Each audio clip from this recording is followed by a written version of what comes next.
The crystal chandelier above the ballroom of the Marquis Grand Hotel sparkled like shattered starlight, but Ethan Walker barely noticed. At 35 years old, the white American tech mogul sat alone on the edge of a marble bench in the hotel's winter courtyard, nursing a half-empty glass of champagne that had long since gone warm.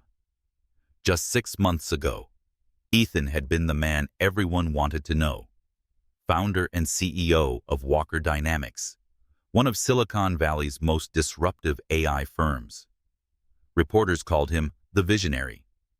Venture capitalists lined up for meetings. His photo had graced the covers of Forbes and Wired. His net worth had climbed north of $1.2 billion before his 35th birthday. And then in weeks it all came crashing down. The downfall.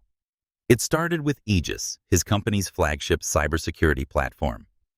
It was supposed to be the industry's first fully autonomous, AI-driven security system, self-learning, self-adaptive, and supposedly unhackable. However, 3 months after launch, a catastrophic flaw exposed thousands of client databases to a massive breach. Banks lost millions. Hospitals lost patient records. Several companies filed lawsuits claiming gross negligence. Walker Dynamics' stock plummeted overnight.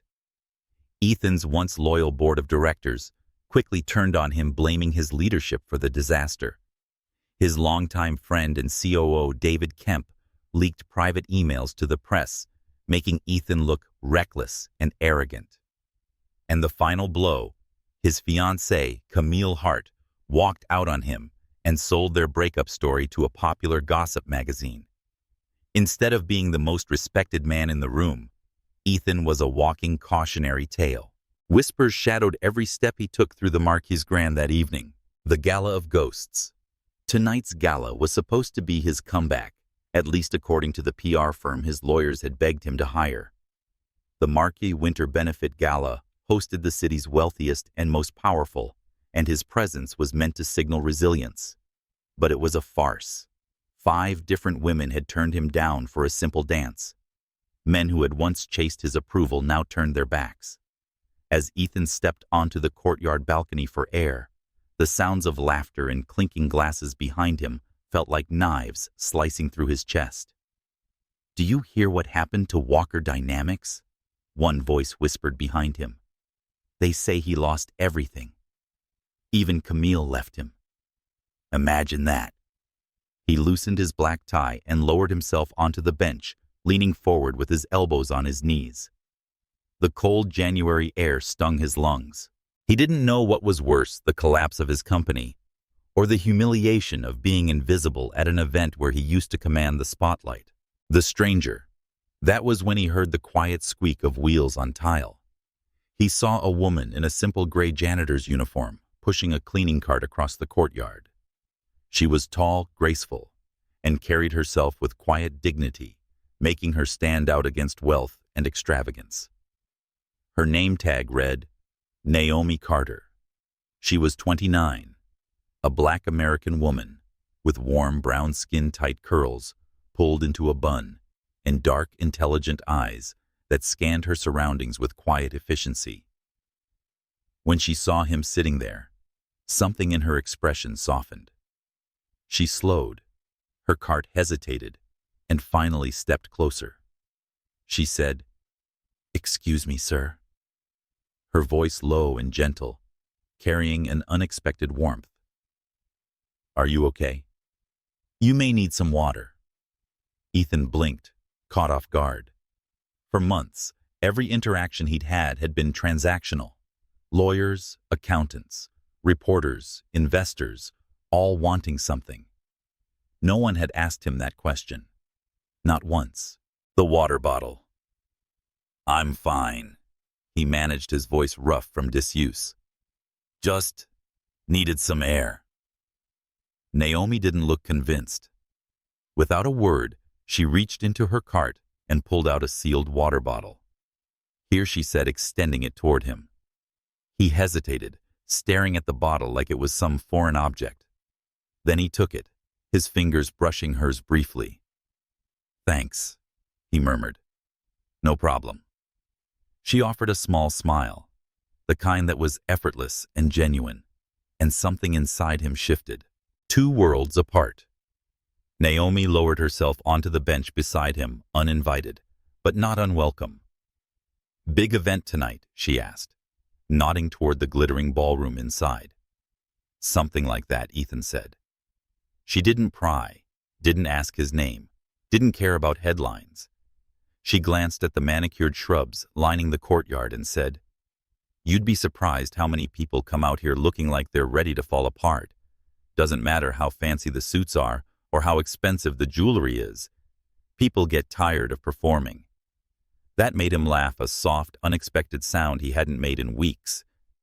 "You work here often?" he asked. 3 years, Naomi replied. "Night shifts mostly. Pays the bills, keeps the lights on." "And school," she added almost as an afterthought. "You're in school?" "Yeah," she said. "Social work. I'm taking night classes. It's slow going, but I'll get there eventually." Ethan looked at her, truly looked, and for the first time in months, the tightness in his chest eased just a little. The seed of change.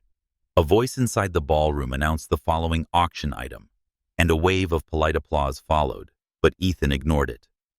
For the first time that night, he wasn't thinking about his lost company ruined reputation, or the tabloids waiting to pick apart his next move. He was thinking about this stranger beside him, about how she'd noticed a ghost of a man in a courtyard and had the kindness to stop. He glanced at the bottle of water in his hand and thought, when was the last time someone gave me something without expecting anything in return? He couldn't remember. Naomi stood adjusting the strap of her cart. "I should get back to work," she said. "But take care of yourself, all right?" Ethan nodded slowly. "I'll try." As she walked away, her purposeful stride cutting through the soft courtyard lights, Ethan felt something he hadn't felt in a long time. Not relief, not hope, but the faintest flicker of both. The Marquis Grand Hotel's ballroom roared faintly behind them, muffled laughter spilling into the winter courtyard as Ethan sat alone on the marble bench. He turned the sealed water bottle over in his hands, as though its weight carried more meaning than it should. Naomi Carter had disappeared back into the shadows of the service corridor, pushing her cart with a purposeful stride. For a long moment, he just watched the empty path where she'd gone, trying to remember the last time someone had spoken to him without calculation. It bothered him that he couldn't. An unlikely conversation. 10 minutes later, Ethan spotted Naomi again through the glass doors. She was wiping down tables near the ballroom entrance, while a pair of servers rearranged champagne flutes. He stood and crossed the courtyard without thinking, pulling open the heavy door. She looked up at the sound surprised, but not startled. "Back already?" she asked, eyebrows raised. "I figured I'd thank you properly," Ethan said, holding up the half-empty water bottle. "That was kind of you." "It was just water," she replied with a shrug. "It wasn't," he said, his voice lower than intended. Something unreadable flickered across her face before she began polishing a glass tabletop. "Rough night?" she asked casually, her tone gentle but without pity. Ethan almost laughed at the understatement. Rough didn't begin to cover it. The lawsuit briefs, the leaked emails, the smirks from old rivals across the ballroom. He could feel the weight of every mistake pressing against his ribs. "Something like that," he said finally. Naomi glanced up, her dark eyes steady. "People in there?" She nodded toward the ballroom, pretend they're untouchable. "But the truth is, half of them carry heavier stuff than they want anyone to see." Ethan looked at her, startled by how close she'd come to naming his reality without knowing anything about him. 2 perspectives. They found themselves standing off to the side, away from the noise of the gala, as Naomi pulled out a spray bottle and cleaned the polished glass railing. "Must be strange," she said, living in that world. Ethan tilted his head. "Which world?" The one with $10,000 tuxedos and people who drink champagne without knowing what year it is. He smiled faintly, leaning against the railing. I used to think it meant something that it was security. Proof I'd made it. And now? She asked. He hesitated, then exhaled slowly. Now it feels like a costly stage play, and I'm the actor everyone stopped clapping for. Naomi didn't reply right away. She set her cloth back in the cart and crossed her arms, considering him. Maybe that's the problem, she said finally. If you only feel like you matter when people applaud, you'll always be performing. Her words hit harder than he expected. Not accusatory, not unkind, just honest, shared fragments. He noticed the fatigue in her posture now, how her shoulders carried hours of labor that most of the guests inside would never think about. Do you ever wish you were in there?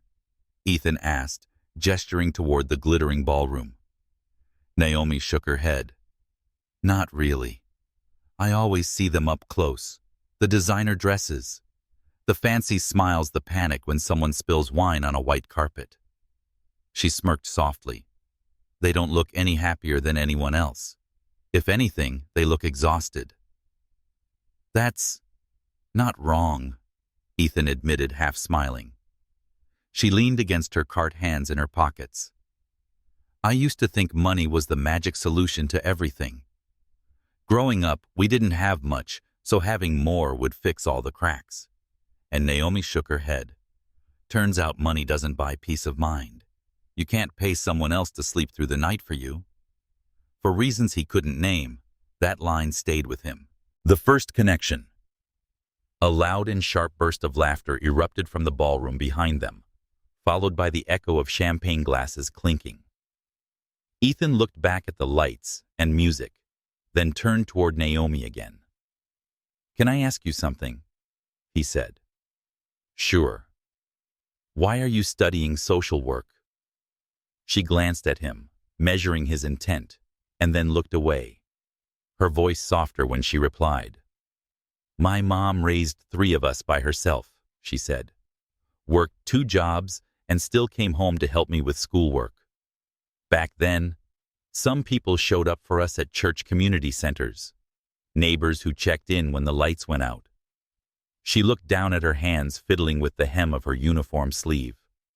I want to be one of those people, she said. Someone who shows up when the system fails. Families in crisis deserve someone who knows what it feels like to need help, without being made to feel small for asking. Ethan stared at her, the sincerity in her tone pulling at something raw in him. Sounds like you're already doing it, he said quietly. Naomi shook her head. Not yet. Right now, I'm cleaning up after rich people's parties. But one day, she smiled faintly, but there was resolve in it. One day, I'll be where I'm supposed to be. The invitation. Their conversation was interrupted by the ballroom doors swinging open, a wave of noise spilling into the courtyard as a server rushed out carrying a tray. Naomi straightened, glancing at the time on her phone. I should get back, she said, reaching for her cart. Wait, Ethan said, surprising even himself. When do you take a break? She hesitated, narrowing her eyes slightly. Why? He shrugged, trying to appear casual despite the tension in his chest. Because, if you're around later, maybe we could grab coffee, somewhere less loud. Naomi studied him, her gaze cautious but curious. I usually take mine around midnight, she said finally in the staff lounge. It's not much fluorescent lights, vending machine coffee. Sounds perfect, Ethan said without thinking. Naomi gave him a skeptical look that softened into something unreadable before turning her cart and disappearing into the hallway. A different kind of waiting. Ethan remained on the balcony, staring out at the snow-dusted courtyard. For the first time in months, he wasn't thinking about Walker Dynamics shareholder lawsuits or his crumbling public image. He was thinking about a janitor who carried herself like she owned the ground beneath her feet. About someone who had looked him in the eye, offered him water, and asked if he was okay without wanting anything in return. It left him unsettled, in a way he didn't fully understand. Inside the ballroom, the music swelled, but for the first time, Ethan didn't feel the need to step back in. He checked his watch.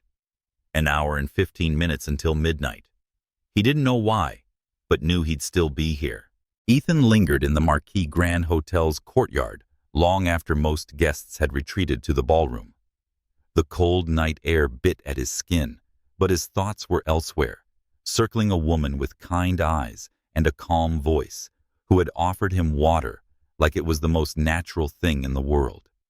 When his watch struck 11:55 p.m., he found himself outside a narrow hallway behind the grand staircase, the service corridor Naomi had mentioned. He hesitated. For a man used to walking into boardrooms worth billions of dollars, it was absurd how nervous he felt standing outside a plain gray door marked Staff Lounge. Finally, he took a breath and pushed it open. The Staff Lounge. The room was small and fluorescent lit, with mismatched tables and a vending machine humming softly against the wall. Naomi sat at one of the tables, sipping from a styrofoam cup and scrolling through her phone. She glanced up when he entered, one eyebrow arching slightly. "You actually came?" she said, sounding more surprised than annoyed. "You sound shocked," Ethan replied, managing a small smile. She said that most people in tuxedos don't wander into this room voluntarily, gesturing toward the cracked linoleum floor and outdated chairs. He said, "I'm unlike most people settling into the chair opposite hers."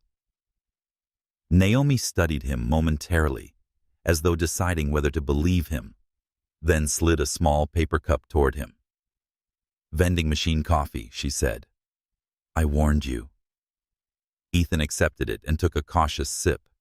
It tasted faintly like burnt cardboard, but he smiled anyway. "Perfect," he lied, earning a soft laugh from her. Two different lives.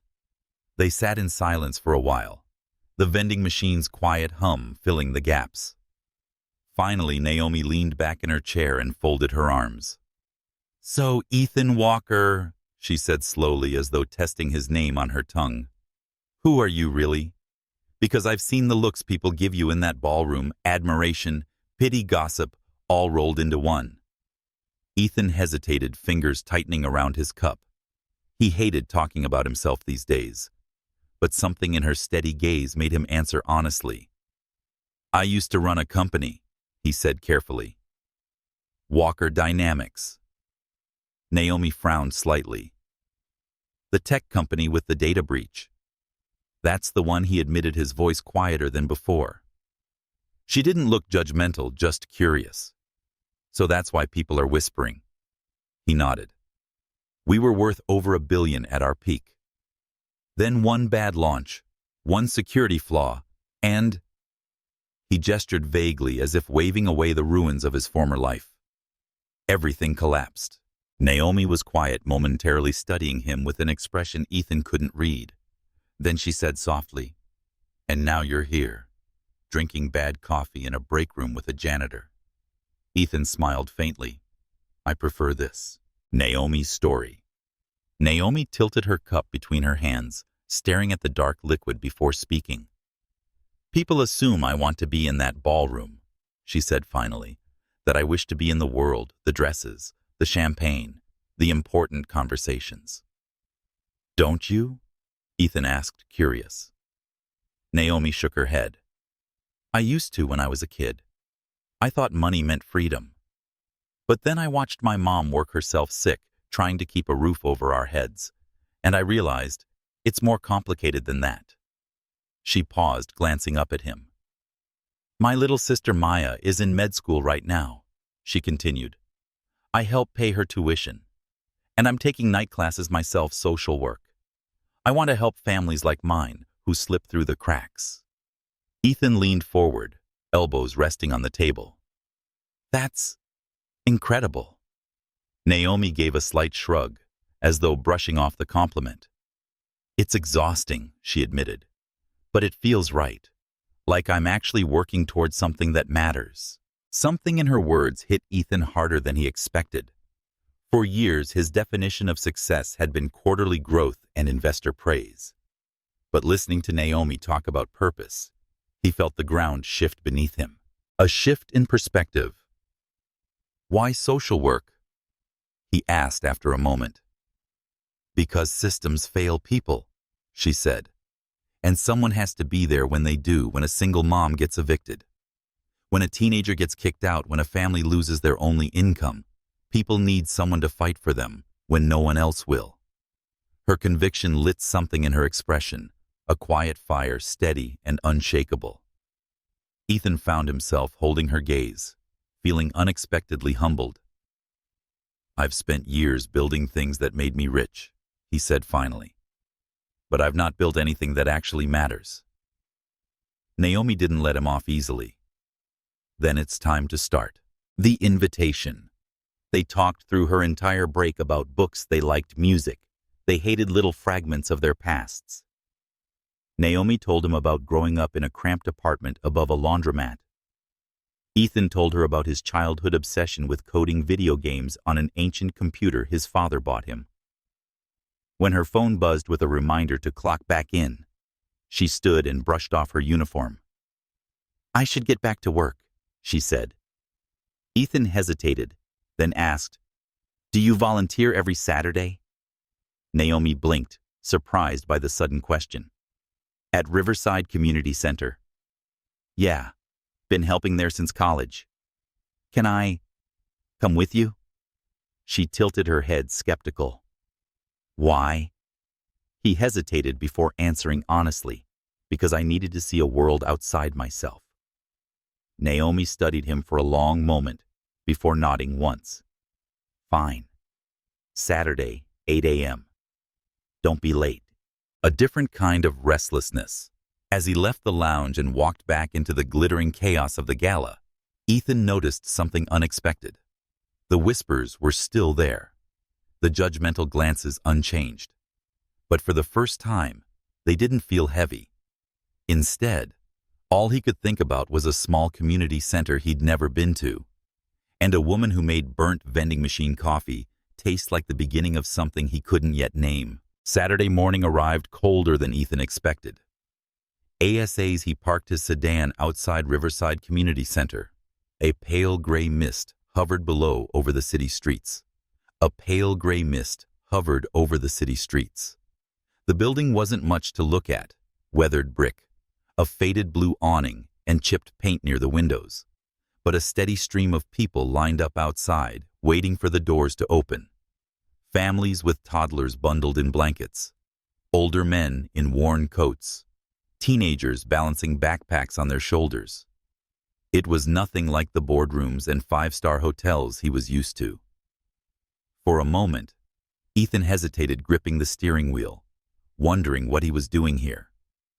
Then he spotted Naomi standing near the entrance. A box of canned goods balanced in her arms, her curls pulled into a messy bun. She looked up, caught his gaze, and smiled faintly. Something in his chest eased immediately. First steps into a different world. "Right on time," Naomi said as he approached. "Not bad for a first-timer." "I almost turned around twice," Ethan admitted, offering a crooked smile. "Understandably," she said, handing him the box. "Welcome to the other side of the city." Inside Riverside was buzzing with life. Volunteers unpacked crates of donated clothes. Children laughed in the playroom, while their parents filled out forms for food assistance. A small kitchen at the back smelled of pancakes and fresh coffee.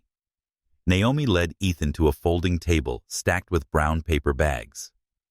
"Breakfast prep," she explained, handing him gloves, pancakes, eggs, fruit, and 1 bottle of juice per bag. "Think you can handle it?" Ethan raised an eyebrow. "I ran a company with 1,200 employees. I can handle orange juice." "Big talk for someone holding the juice upside down," Naomi teased, smirking. He glanced down, realized she was right, and laughed despite himself, finding purpose. They worked side by side, filling bag after bag, while Naomi explained how Riverside operated. Most of our funding comes from small grants and donations, she said. We serve breakfast 3 mornings a week and run after-school programs for kids. And this is all volunteer-run? Ethan asked, glancing at the controlled chaos around them. Mostly, Naomi said, tying a bag closed. A few staff members keep the programs organized, but the rest of us, just people who show up. Ethan nodded slowly, processing her words. For years, his life had revolved around shareholder meetings, quarterly earnings, and public image. But here no one cared who he used to be. No one asked about his net worth or the lawsuits. They only cared whether the breakfast bags were filled and the families were fed. It was grounding, a subtle shift. After breakfast, Ethan found himself wiping down tables near the children's corner. A little boy, maybe 6 years old, walked up to him, holding a crumpled piece of paper. "Can you help me with this?" the boy asked shyly, pointing at a math worksheet. Ethan knelt beside him. "Sure thing. Let's take a look." Within minutes, a few more kids gathered around, drawn by his patient explanations and easy humor. Naomi watched from across the room, arms crossed, a small smile tugging at her lips. "You're good with them," she said later as they packed away supplies. Ethan shrugged. "I used to tutor my little sister when we were kids. Guess some things stick." Naomi studied him for a long moment before nodding. "The kids here need that," she said softly. "Consistency. Someone who listens." The diner conversation. Naomi offered to grab lunch at a small diner 2 blocks away when their shift ended. The place was crowded and noisy, but she slid into a booth by the window, like she'd been coming there for years. "This is where the real volunteers eat," she said with mock seriousness. "Pancakes here beat the hotel galas any day." Ethan ordered coffee and toast, while Naomi demolished a stack of blueberry pancakes.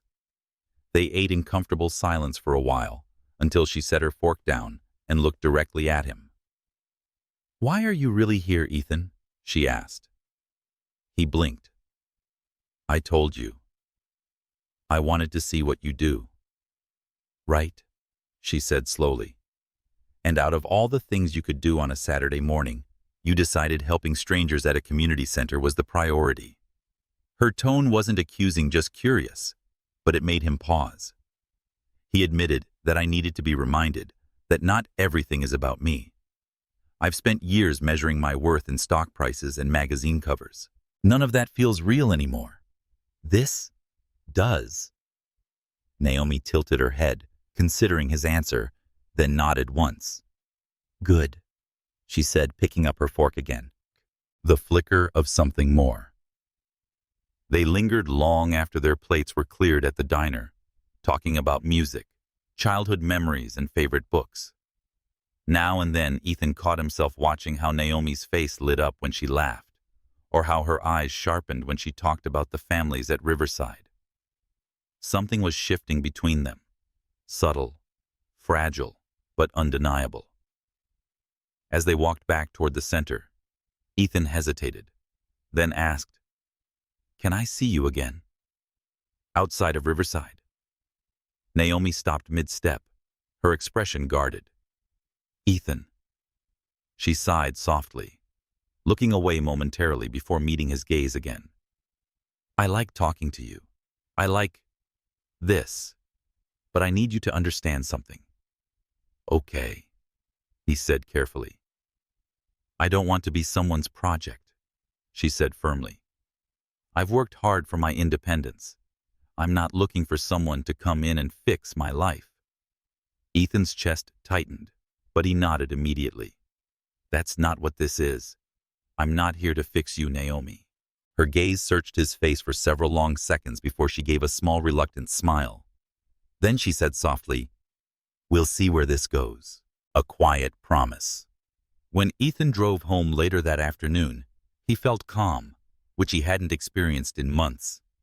It wasn't the high he used to get from sealing a billion-dollar deal. It was quieter, steadier, like the first deep breath after holding it too long.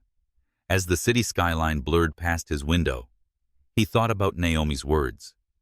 She wasn't looking for someone to save her, and for the first time in his life, Ethan realized neither was he. The following weeks unfolded like a quiet routine Ethan hadn't known he needed. Every Tuesday and Thursday night, he'd stop by the Marquis Grand Hotel with 2 cups of coffee and find Naomi on her break. On Saturdays, he joined her at Riverside Community Center, where mornings were spent serving breakfast, tutoring kids, and hauling boxes of supplies up narrow stairwells. For the first time in months, he wasn't thinking about shareholder meetings, reputation management, or the lawsuits still grinding through the courts. He was thinking about Naomi and the unexpected peace he found just showing up where she was. But even as their connection deepened, so did the weight of what he wasn't telling her. Unspoken truths. One evening, as they sat in the quiet hotel courtyard, Naomi sipped from her coffee and glanced at him over the rim of her cup.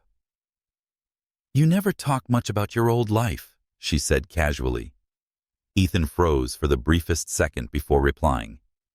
There was not much to say anymore. She raised an eyebrow, unconvinced. "That's hard to believe." Walker Dynamics wasn't exactly a small name in the news. He shifted uncomfortably. "I just don't want to make that the center of every conversation." Naomi studied him for a moment, her expression softening. "Fair," she said finally. "I get wanting to leave the noise behind." He nodded, grateful she didn't press. But inside, guilt coiled tighter. Because what he hadn't told her, what he couldn't seem to say to her, was that despite losing the CEO title, he was still worth nearly $60 million. He had investments, residual equity, and properties under shell companies. Financially, he was secure in a way Naomi couldn't imagine, and that knowledge gnawed at him every time she waved off his offer to buy lunch or split cab fares. He wasn't lying. He wasn't telling her everything. Naomi's boundaries.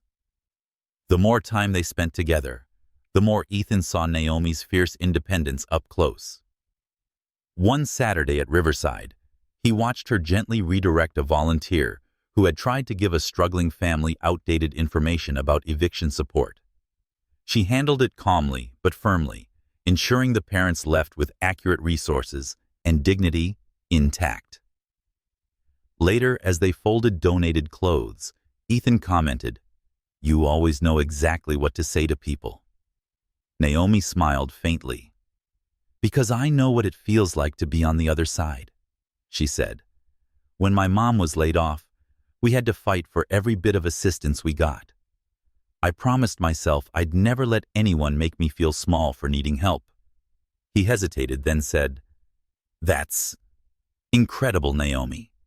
But doesn't it get exhausting carrying that weight?" Her shoulders lifted slightly. "Exhaustion I can handle," she said.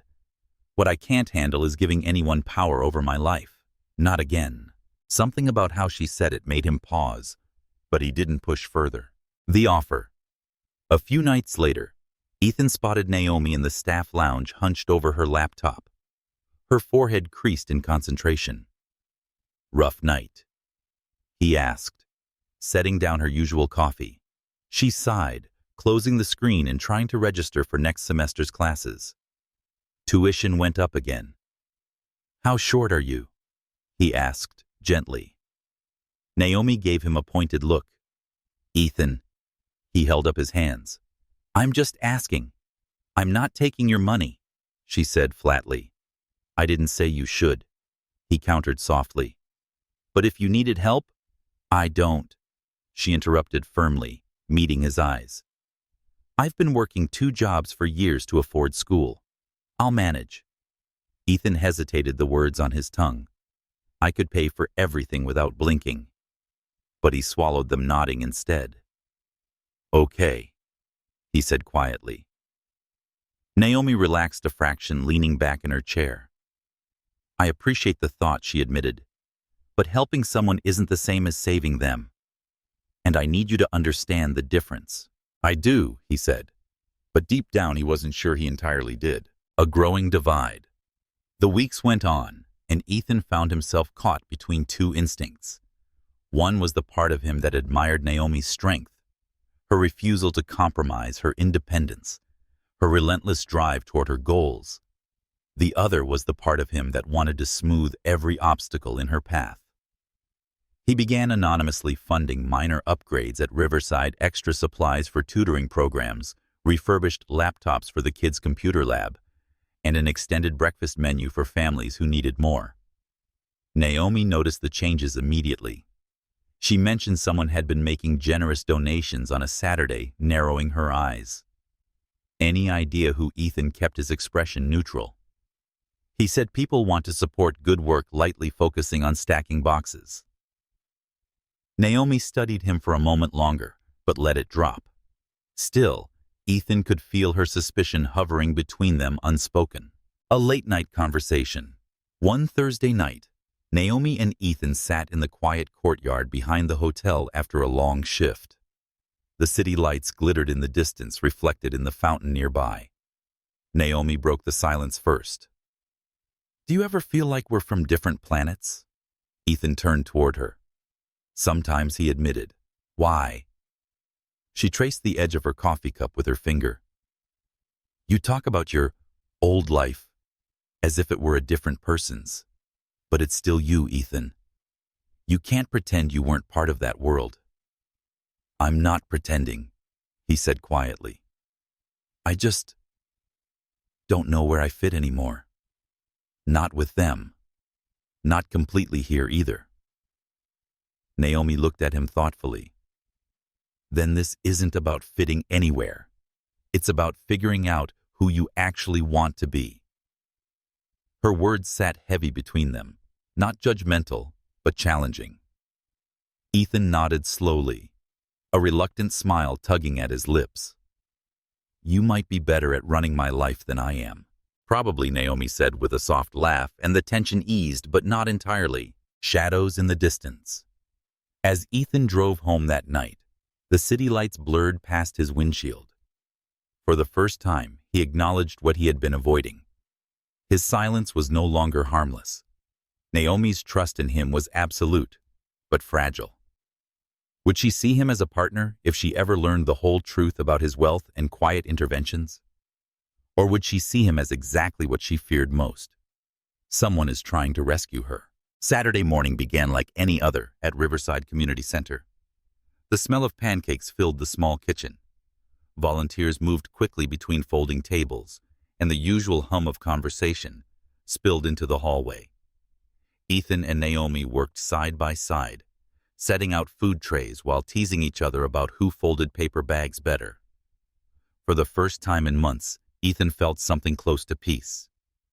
That ended just after 10 o'clock. The article. It started with a notification on Naomi's phone. She frowned at the screen, swiped twice, and froze. What is it? Ethan asked, balancing a carton of juice in one hand. She didn't answer right away. Instead, she turned the phone toward him. A headline stretched across the top of Business Weekly's website. From Billionaire to Community Savior. Ethan Walker's redemption story. Beneath the title was a photo of him at Riverside, crouched beside a smiling boy holding a new laptop. Next to him, Naomi stood laughing, one hand resting on the boy's shoulder. Ethan's chest tightened. What the hell? Naomi scrolled further down. The article wasn't just about him. It is named Naomi directly. It mentioned her night job at the Marquis Grand Hotel, her classes, even the scholarship applications she'd discussed with a social worker at Riverside. And worse, it called her the woman who inspired the fallen tech giant's transformation. The fallout begins. By noon, the story was everywhere. It was reposted on LinkedIn, Twitter, and several local news outlets.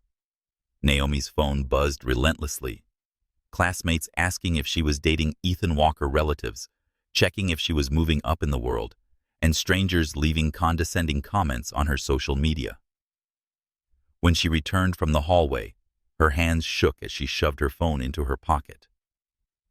"I can't breathe," she said quietly, leaning against the wall. Ethan stepped closer. "Naomi, I didn't know about this. I swear." She met his gaze, her jaw tight. "You didn't. Then how did they get these pictures? These quotes?" "I don't know," he said quickly, though his stomach twisted. "I never talked to any reporters."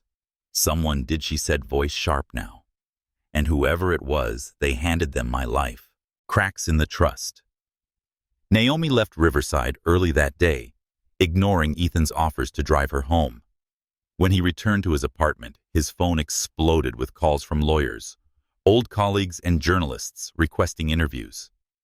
He ignored them all. There was only one call he cared about, and it came late that night.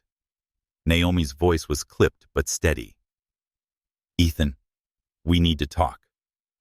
He sat down heavily on the couch. "Just tell me where and when." They met at a quiet coffee shop Naomi liked far from downtown. She walked in wearing a hoodie and sunglasses, her posture tense. "You should have warned me," she said without preamble. "I didn't know," Ethan repeated. "If I had, That's the problem, Ethan. You live in a world where this can happen, where my entire life can be turned upside down overnight, and you didn't think to prepare me." He flinched, but kept his voice calm. "You're right.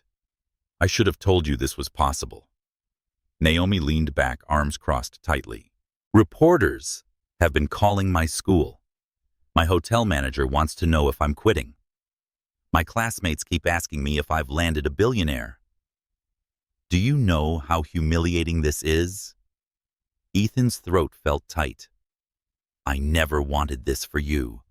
I'll have my lawyers get the article taken down." Naomi cut him off, shaking her head.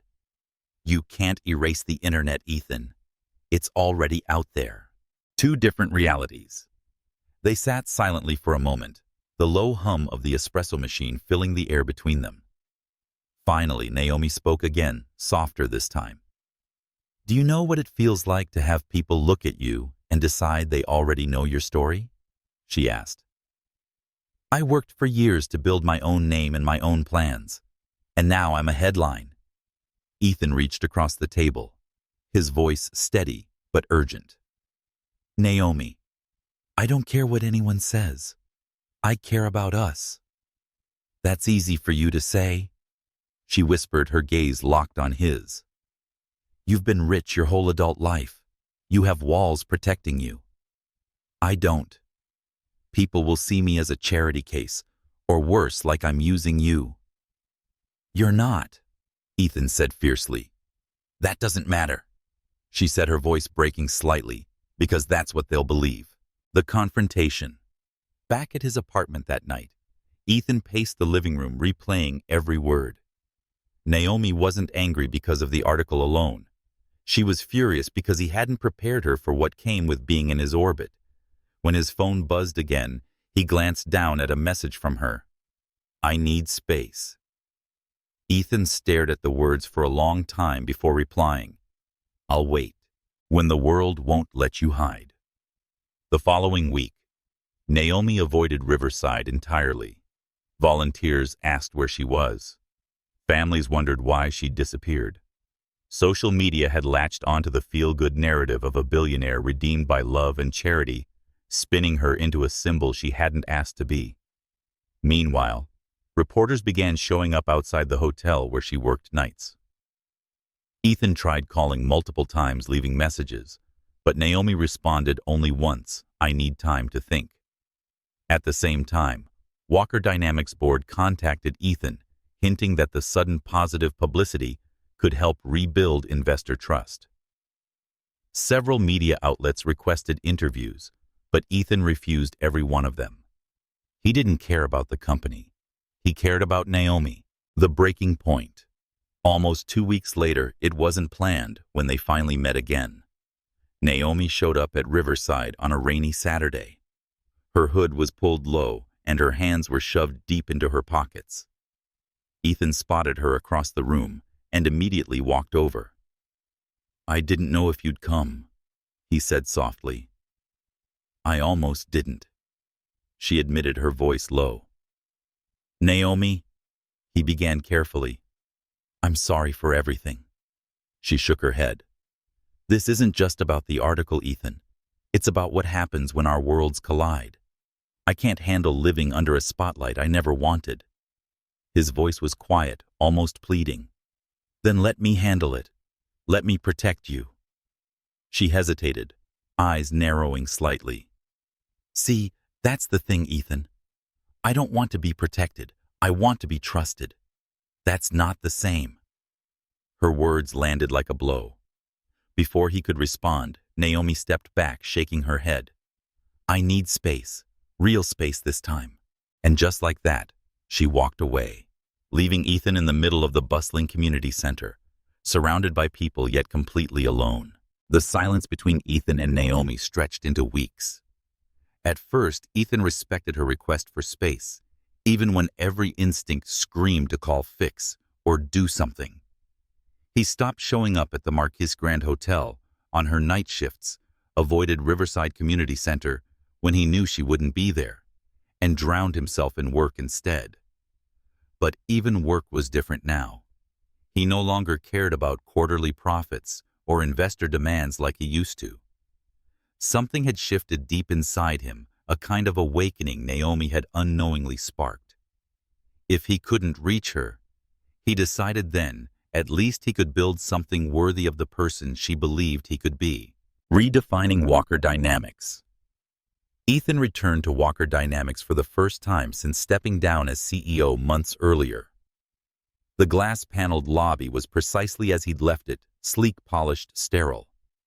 But he wasn't here to reclaim what he'd lost this time. He was here to change what came next. In a tense board meeting, he laid out his vision: increase minimum wages for all employees by 30%, establish on-site childcare for working parents, partner with community centers to provide tech training and job placement for underserved neighborhoods, redirect part of the company's R&D budget into affordable education initiatives. The room went silent after his presentation. Ethan, one director, finally said, adjusting his glasses, "This isn't how we operate." "Exactly," Ethan replied calmly. "And look where the old way got us." Some fought him. Others cautiously agreed. But in the end, his influence and the positive publicity from the magazine article carried weight. Within a month, the Walker Community Initiative was launched. It wasn't about redemption for investors. It was about creating impact where it mattered. And though Naomi wasn't speaking to him, Ethan hoped quietly, secretly, that she'd hear about it anyway. Naomi's world. Meanwhile, Naomi kept her distance from Ethan and Riverside for nearly 3 weeks, focusing entirely on school and work. But staying busy didn't silence the noise. Strangers still messaged her on social media, dissecting her relationship like they had any right to. Some congratulated her. Others mocked her, calling her lucky or opportunistic. She stopped answering questions from classmates, ignored calls from extended family, and kept her head down. And yet, late at night, lying awake, she replayed Ethan's look when she'd walked away from him at Riverside. It wasn't anger. It wasn't pride.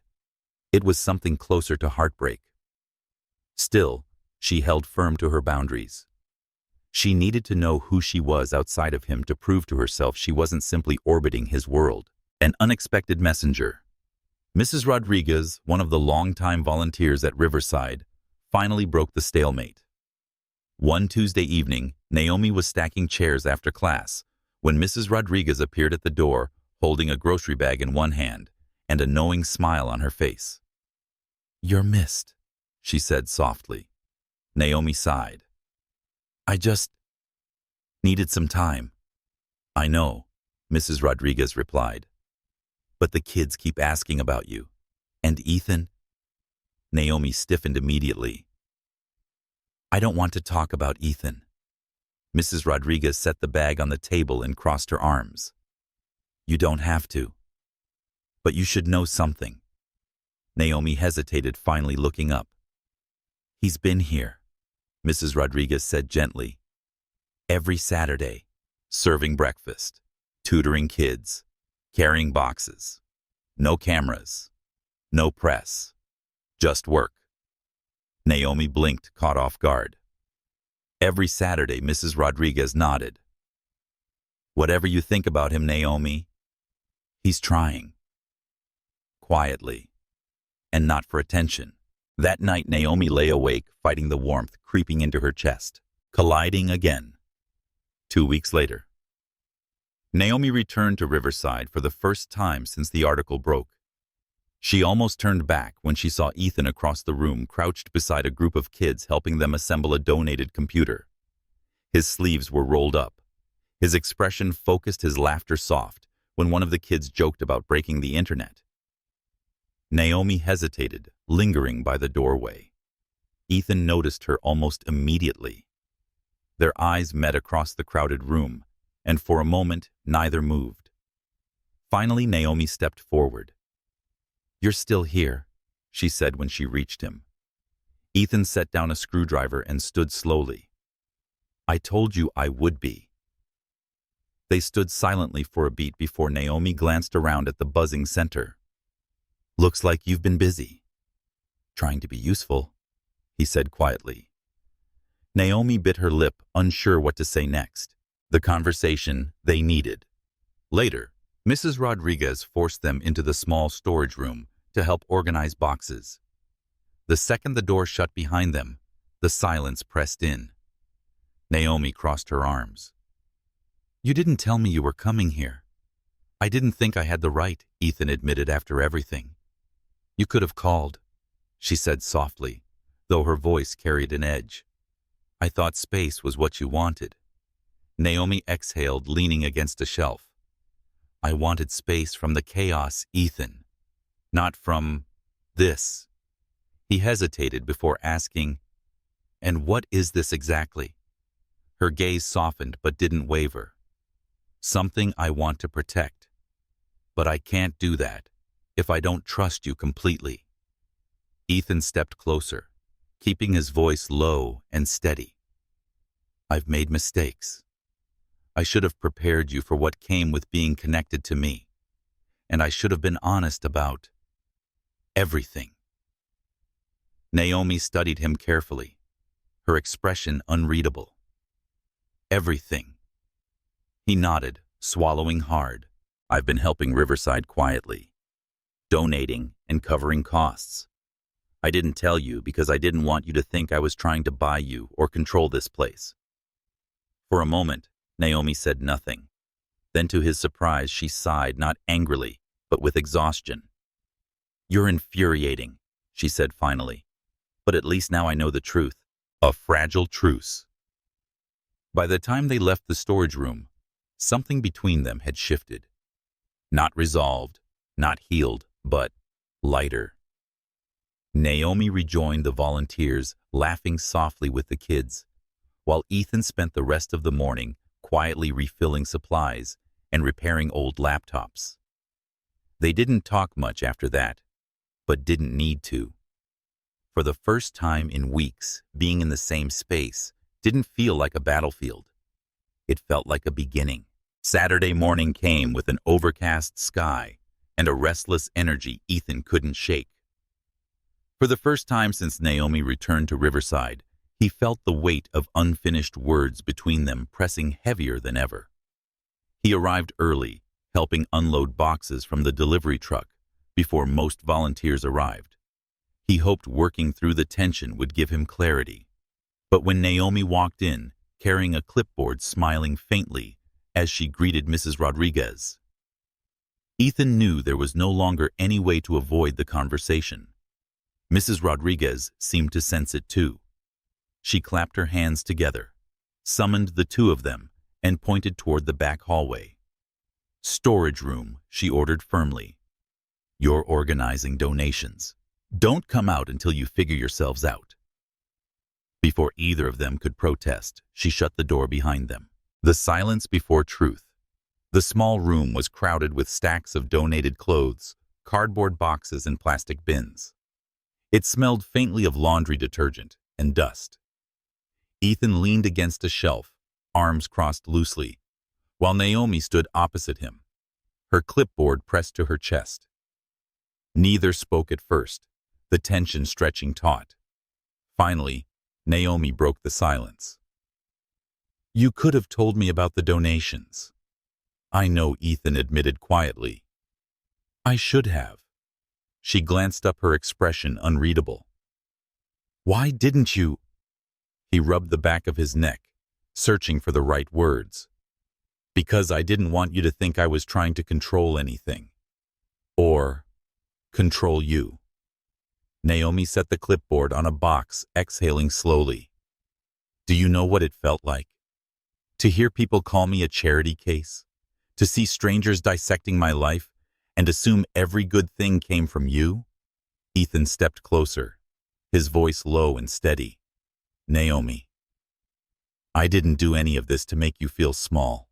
I did it because I care about the center, because I care about you." "That's the problem," she said softly, her tone threaded with exhaustion. "You keep trying to fix things. But sometimes, I don't need you to fix anything. I need you to stand next to me, facing their fears." Ethan hesitated, her words cutting deeper than he expected. He'd built his entire life on solving problems, writing code, scaling companies, negotiating deals. But with Naomi, the rules were different. "You're right," he said finally. "I've been treating this like another project, and that's not fair to you." Naomi looked at him, her expression softening slightly, but her voice firm. "I don't want to be someone you rescue, Ethan. That's not who I am." "I know," he said, taking a step closer. "And I don't want to be your rescuer. I want to be your partner." Naomi's lips parted slightly, as though she hadn't expected the honesty. She lowered her gaze, fiddling with the corner of the clipboard. She admitted quietly that "I've spent so much of my life proving I can stand on my own. Every bill, every class, every shift, it's all been on me. So when someone can make things easier, part of me wants to let them. But another part of me is terrified it means losing myself." Ethan's chest tightened, and he nodded slowly. "Then we figure out how to make sure that doesn't happen. Together, the pact." Naomi raised her head, meeting his eyes directly. "That only works if we set boundaries." Ethan nodded immediately. "Agreed." "First," she said, holding up a finger, "no more secrets, not about your money, Riverside, or anything that affects both of us." "Done," Ethan said without hesitation. "Second," Naomi continued, "you don't step in to help without asking first. If I need something, I'll tell you. Otherwise, you trust me to handle it." "That's fair," he agreed. "And in return, you promise to tell me when you need help. No trying to do everything alone to prove you can." Naomi's lips curved slightly. "Fine. Deal." "Third," she said, after a pause, her voice quieter now, "we face things together. The media, Riverside, all of it. If people are going to make assumptions, we control what they see, not the other way around." Ethan held out his hand, slowly, palm open. "Then it's a pact." Naomi stared at his hand momentarily, before sliding her fingers into his. "Pact," she said softly. "Forgiveness without forgetting." The tension between them shifted, not disappearing entirely, but settling into something manageable. Ethan reached up and gently brushed a stray curl from Naomi's face, his voice low and careful. "I never wanted to hurt you." Naomi held his gaze, her expression warm but steady. "I know," she said, "but you did, and we'll both have to work to fix that." "I can do that," he whispered. She smiled faintly. "Then start by showing up, Ethan. Not just here in this. With me." "I'm here," he promised, and for the first time he felt like he genuinely meant it. Back to work. When they finally emerged from the storage room 20 minutes later, Mrs. Rodriguez stood waiting, her arms folded, and an entirely too knowing smile. "Better?" she asked pointedly. "Better," Naomi confirmed, her tone lighter than before. Ethan nodded in silent agreement, though the faint flush on his face earned him a teasing glance from Mrs. Rodriguez. "Good," she said briskly. "I'm not lifting them myself because 2 more pallets of canned goods are out front." Naomi laughed softly, the sound easing something tight in Ethan's chest. As they returned to their stations, Ethan noticed Naomi handing out breakfast bags with her usual grace, her shoulders more relaxed, her smile a little easier. It wasn't perfect, it wasn't solved, but it was a start, a step forward. That afternoon, as they walked toward the parking lot, Ethan stopped beside Naomi's car. He said thoughtfully that we're both terrible at talking about the hard stuff. Naomi smirked, and yet we're getting better at it. He smiled, leaning casually against her door. I want to keep getting better with you. Naomi unlocked the car and looked at him for a long moment before replying softly, "Then show me." Ethan nodded once, feeling the quiet weight of her words settle deep in his chest. He wasn't sure where they were headed yet, but for the first time in weeks, he believed they were moving in the right direction together. The weeks following their pact brought a rhythm neither Ethan nor Naomi expected, but both quietly welcomed. They met at Riverside every Saturday, no longer avoiding hard conversations, but learning to navigate them carefully. Ethan kept his promises: no more secret donations, no surprise solutions, and no decisions without Naomi's input. Naomi in turn began sharing more openly when she needed help, trusting that his support wouldn't come with strings attached. It wasn't perfect, but for the first time they were moving forward together.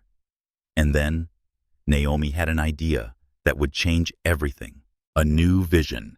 It started during a Saturday morning shift, when Naomi watched 3 teenagers arguing over who got to use the only functioning laptop in the tutoring room. The center's old computers, donated years ago, broke down individually, leaving the after-school program struggling.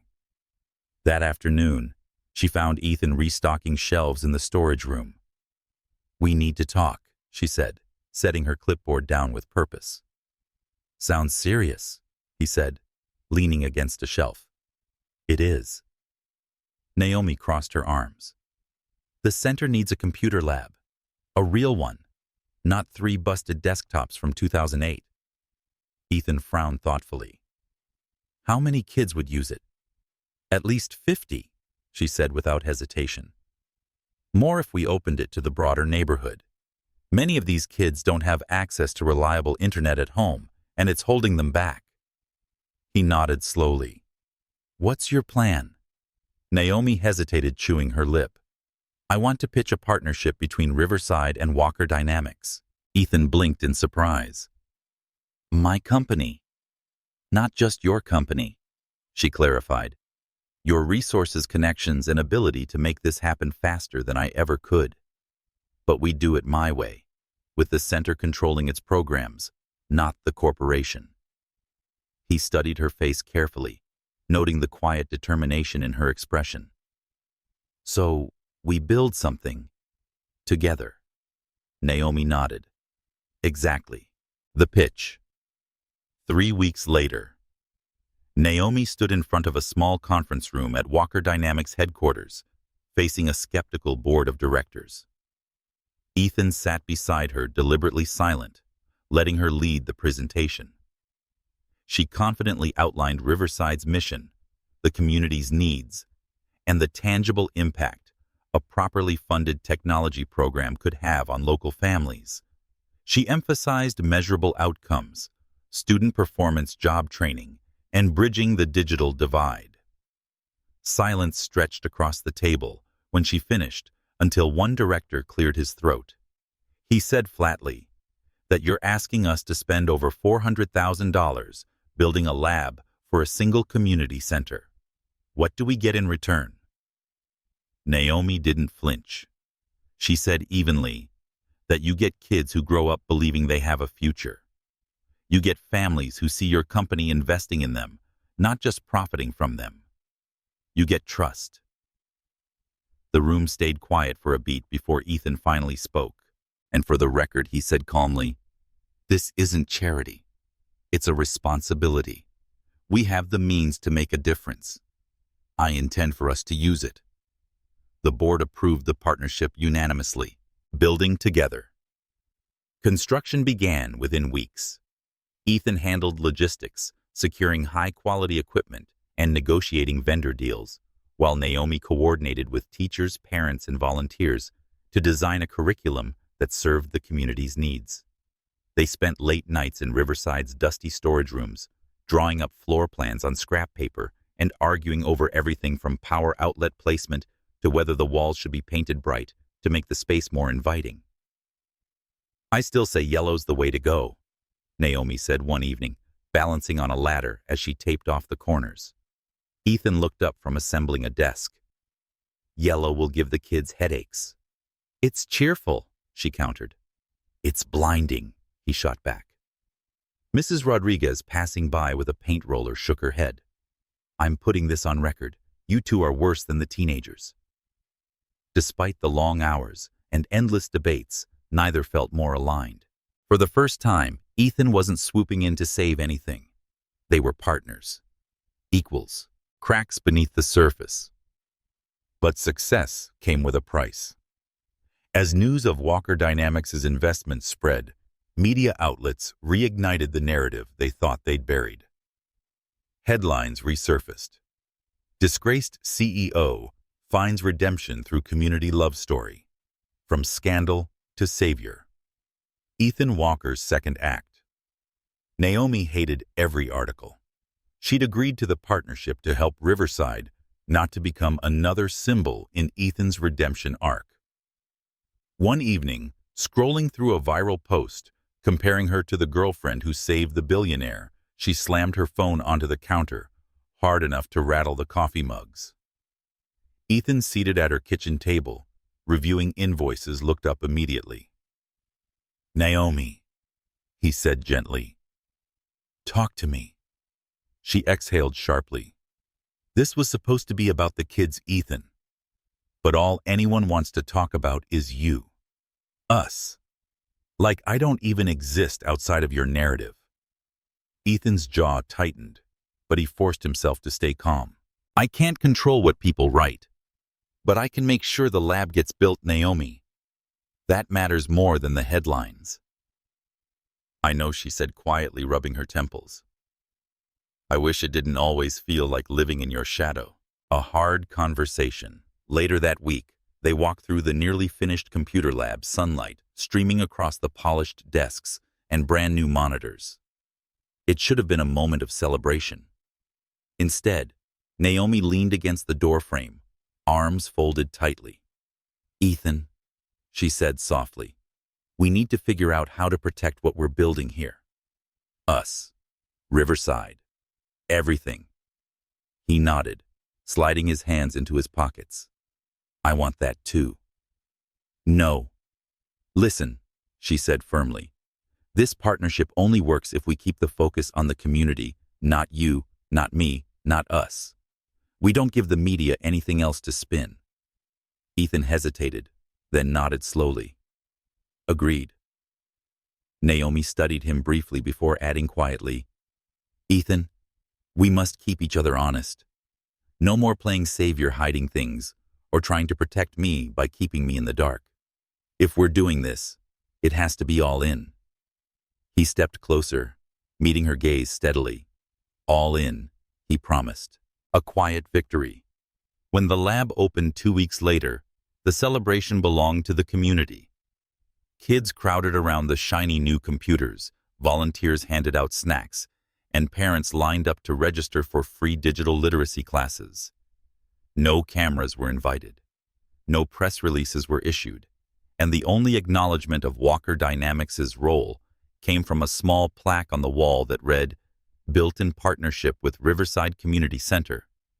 Naomi stood near the back of the room, watching a group of teenagers laughing over their first coding lesson. Ethan walked up beside her, slipping his hands into his pockets. "They look happy," he said quietly. Naomi smiled faintly. "That's the point." He glanced at her, his voice lower now. "You did this, Naomi." Her eyes softened, but she shook her head. "We did this." There were no headlines, chaos, or pressure for the first time in months, just the quiet satisfaction of building something that mattered. The computer lab had been open for just over a month, and in many ways, life at Riverside Community Center had never been better. Kids were thriving, after-school attendance had doubled, and several teenagers had already used the lab to apply for internships and scholarships. For Naomi, watching them discover new possibilities every day was the reward she'd always dreamed of. But with success came shadows she hadn't anticipated. The media storm hadn't entirely gone away. The headlines were quieter now, but still persistent, each framing Riverside as part of Ethan Walker's redemption arc. Naomi hated it. Mounting pressure. One evening after locking up the lab, Naomi walked into the hallway. She found Ethan standing outside the tutoring room, scrolling through his phone with an expression she knew too well. The same tight, controlled mask he wore whenever something was wrong. "What happened?" she asked, leaning against the doorframe. Ethan hesitated, then turned the screen toward her. It was a viral post showing a photo of them together at Riverside captioned, "Community Leader or Billionaire's Girlfriend Naomi Davis, Rise to Influence, Raises Questions." Naomi felt her stomach clench. This again, she whispered, her voice tight. "I'm shutting it down," Ethan said immediately. "I'll have my legal team file takedowns." She shook her head firmly. "No, we're not feeding it. The more we fight, the more it spreads." Ethan ran a hand through his hair, visibly frustrated. "Let them turn you into a headline again." "No," Naomi said calmly, her voice steady, even as her hands trembled slightly. "We keep showing up. We keep doing the work. That's how we win." Her conviction silenced him. For the first time, Ethan understood that Naomi's resilience wasn't stubbornness. It was survival, fractures beneath the surface. Despite their united front, pressure began creeping into their relationship. Naomi started taking on more responsibilities at Riverside, working longer hours to ensure the lab's programs ran smoothly. Ethan supported her, but struggled with the growing distance between them. Late nights turned into missed calls. Short texts replaced long conversations, and even in the same room, Ethan sometimes felt like she was elsewhere. One evening, as they walked out to the parking lot, he finally said it out loud. "Naomi, are we okay?" She stopped, looking at him with surprise. "Why wouldn't we be?" "Because lately," he said carefully, "it feels like I'm watching you fight battles without me." Naomi sighed, running a hand over her face. "I'm not shutting you out, Ethan. I must know I can stand alone even while standing together." Her words cut deeper than she realized, but he nodded anyway. "I get it," he said quietly. "I don't want to lose what we're building, us or Riverside." "You won't," she promised softly. "But we have to keep choosing each other every day." The turning point. The test came 2 weeks later, when a local TV crew unexpectedly showed up at Riverside during a Saturday morning shift, cameras rolling and microphones ready. A reporter approached Naomi first, shoving a mic into her space. "Naomi, do you think your relationship with Ethan Walker gives Riverside an unfair advantage in receiving funding?" Naomi froze for half a second, straightened her shoulders, and met the camera head-on. "Riverside doesn't belong to me or Ethan," she said evenly. "It belongs to the community. And everything we've built here, from the tutoring program to the new computer lab, has been possible because of the people who show up daily. The kids, the families, the volunteers. That's the real story." Behind her, Ethan watched silently, pride written across his face. She wasn't just defending their work, but defining their narrative on her terms. The clip went viral within hours. choosing each other. That night, Ethan showed up at Naomi's apartment carrying 2 takeout bags and a quiet smile. "You handled that like a pro," he said as she let him in. "I told the truth," she replied, setting plates on the counter. He stepped closer, hesitating momentarily before placing his hands on her shoulders. "Naomi, I've spent my whole life trying to prove myself to investors, the public, and everyone. But you're the first person who made me want to prove myself." Naomi met his gaze, her expression softening. "And you're the first person who made me feel like I didn't have to do everything alone." For a moment, the weight of the past months, the chaos, the headlines, the compromises faded into the quiet between them. "Then let's keep choosing this," Ethan said softly. "Every day," Naomi whispered back. "A new beginning." 3 months later. Riverside's new after-school program officially launched, powered by the lab-funded scholarships and an expanded curriculum. Attendance doubled again, and a handful of students earned summer internships with Walker Dynamics applications reviewed anonymously to ensure fairness. This time, there were no cameras, no flashy announcements. Families celebrate in a packed community hall, cheering for their kids' futures. Standing side by side, Ethan and Naomi watched the crowd. He said quietly, "When this all started, I thought I was here to fix things." Naomi smiled faintly. "And now I realize," he said, slipping his hand into hers. "I came here to build something better with you." Naomi squeezed his hand gently. "Good, because we're just getting started." Final scene. As the last of the families left that night, Naomi pulled out her phone and snapped a photo of the empty computer lab, the culmination of months of chaos, compromise, and growth. She hesitated for a moment, then posted it online with a simple caption, "This is what happens when people show up for each other." Within minutes, the post began filling with likes and comments from volunteers, parents, and students sharing stories about how Riverside had changed their lives. Ethan glanced over her shoulder and smiled. "Looks like you broke the internet," he teased. Naomi laughed softly. "Not even close. But if anyone's reading this," she said, holding up her phone like a quiet challenge, "leave a comment, like, and subscribe to this journey. Because the work isn't done yet, and we need everyone showing up." Ethan shook his head, grinning. "Clever." "Effective," she corrected, sliding her phone back into her pocket.